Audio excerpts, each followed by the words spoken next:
বিশ্ব এখন আগের চেয়ে নিরাপদ, বললেন মার্কিন সিনেটর।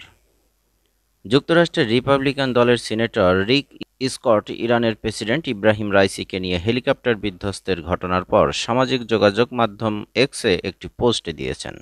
তার ওই পোস্ট দেওয়ার সময় রাইসির নিহত হওয়ার খবর জানাননি ইরান। সে সময় পর্যন্ত বিধ্বস্ত হেলিকপ্টারের খোঁজ চলছিল।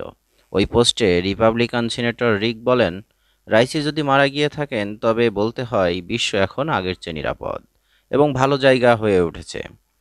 এই মন্দ লোকটি অত্যাচারী ও সন্ত্রাসী ছিলেন। তাকে কেউ ভালোবাসত না, সম্মান করত না। কেউ তার শূন্যতা অনুভব করবে না। মার্কিন সিনেটর রিক আরও লিখেছেন, তিনি যদি মারা গিয়ে থাকেন তবে আমি সত্যি আশা করি যে ইরানি জনগণ খুনি স্বৈরশাসকদের কাছ থেকে নিজেদের দেশকে পুনরুদ্ধার করতে পারবে। বিবিসির এক প্রতিবেদনে বলা হয়, যুক্তরাষ্ট্রের প্রতিনিধি পরিষদে হাউস আর্মড সার্ভিসের কমিটির রিপাবলিকান চেয়ারপারসন মাইকেল ওয়ার্ডজো মনে করেন রাইসির মৃত্যু হয়ে থাকলে পরিত্রাণ হয়েছে। সে পর্যন্ত রাইসি নিহত হওয়ার বিষয়ে নিশ্চিত হওয়া যায়নি।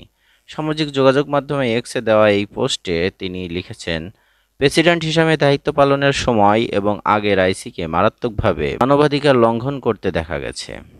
গতকাল রোববার আজারবাইজানের সীমান্তবর্তী এলাকায় দুই দেশের যৌথভাবে নির্মিত একটি বাঁধ উদ্বোধন করতে যান ইব্রাহিম রাইসি।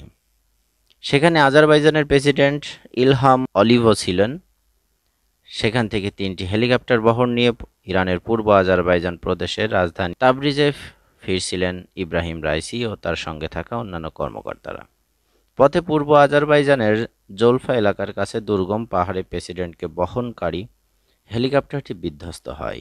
অন্য 2 হেলিকপ্টার নিরাপদে গন্তব্যে পৌঁছায়।